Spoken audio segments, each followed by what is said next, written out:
5 चरण पूरे, अब छठे की तैयारी। उसके बाद आएगी बनारस की बारी। जी हां, वही काशी जो बाबा विश्वनाथ की नगरी है और मोदी की कर्म भूमि। 1 जून को वाराणसी में वोटिंग होगी। उससे पहले मोदी एक बार फिर अपने संसदीय क्षेत्र पहुंचे। वाराणसी के संपूर्णानंद संस्कृत विश्वविद्यालय में जनसभा थी। मोदी को सुनने के लिए भारी भीड़ उमड़ी थी। तब मोदी ने अपने भाषण की शुरुआत भोजपुरी में करके सबका दिल जीत लिया। ये पहली बार है जब हम काशी का नामांकन अपने मायके उपस्थिति के बिना कर ले है। मां गंगा ही अब हमार माई है। काशी बुलाया था, अब मां गंगा ने मुझे गोद ले लिया है। मां गंगा के आशीर्वाद से मोदी 2 बार पीएम बनने के बाद तीसरी पारी की तैयारी में हैं। ऐसे में ताबड़तोड़ कैंपेनिंग हो रही है। देश भर में वो सभाएं कर रहे हैं। लोकसभा चुनाव के ऐलान के बाद पीएम ने यूपी में 25 जनसभाएं और रोड शो कर दी हैं। वो 23 लोकसभा क्षेत्रों को कवर कर चुके हैं। काशी में भी उनके साथ योगी आदित्यनाथ थे। इस दौरान पीएम मोदी ने संकट मोचक का आशीर्वाद लिया, पूजा अर्चना कर जीत का शंखनाद कर दिया। यूपी में मोदी की जीत का बीड़ा उठाया है योगी आदित्यनाथ ने। तभी तो मोदी यूपी में जहां जहां जाते हैं अपने साथी योगी आदित्यनाथ की खूब तारीफ करते हैं। जब से योगी जी आए हैं अब जनता नहीं डरती, माफिया डरते हैं। दंगाइयों की, माफियाओं की। मेरा जो स्वच्छता अभियान है ना, योगी जी ने उत्तर प्रदेश में बराबर चलाया है। अरे जरा योगी जी से ट्यूशन लो, बुलडोजर कहां चलाना कहां नहीं चलाना।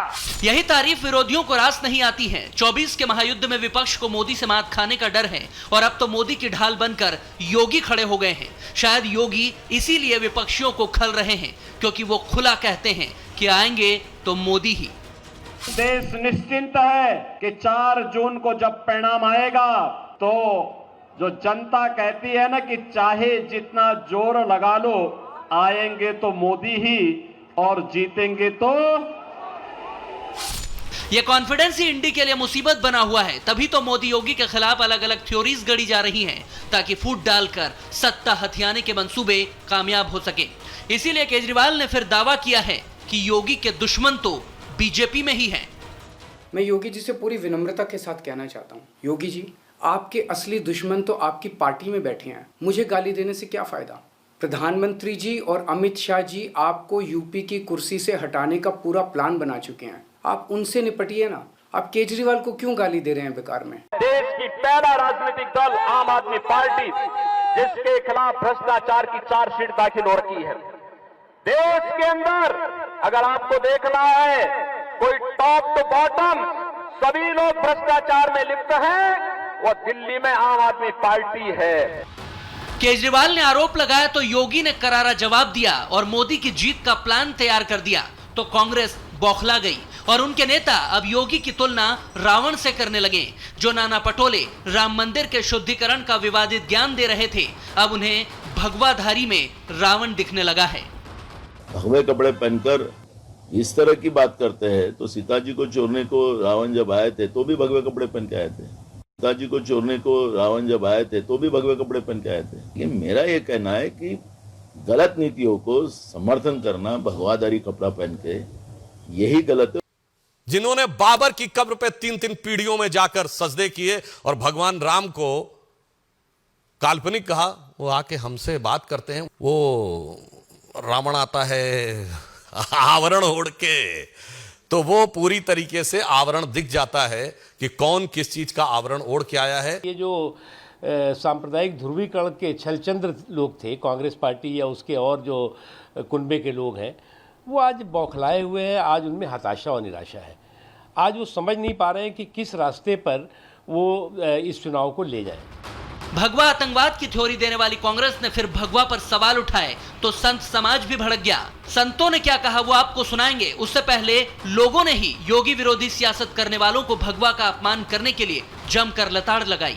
योगी आदित्यनाथ को टारगेट करना कहीं ना कहीं ये भी दिखाता है कि मोदी के बाद उनका जो टारगेट है और चाहे ऑफिशियली बीजेपी कहे ना कहे, हम कहे ना कहे, लोग कहे ना कहे, लेकिन मुझे ऐसा लगता है कि ऑपोजिशन ने पहले ही अगला नेता योगी आदित्यनाथ जी को मान लिया है। नाना पटोले ऐसे बहुत सारे नेता यूपी में ही मिल जाएंगे आपको। स्वामी प्रसाद मौर्य जी थे, पहले भाजपा में थे, फिर चले गए सपा की तरफ, फिर उनके बोली बदल गए।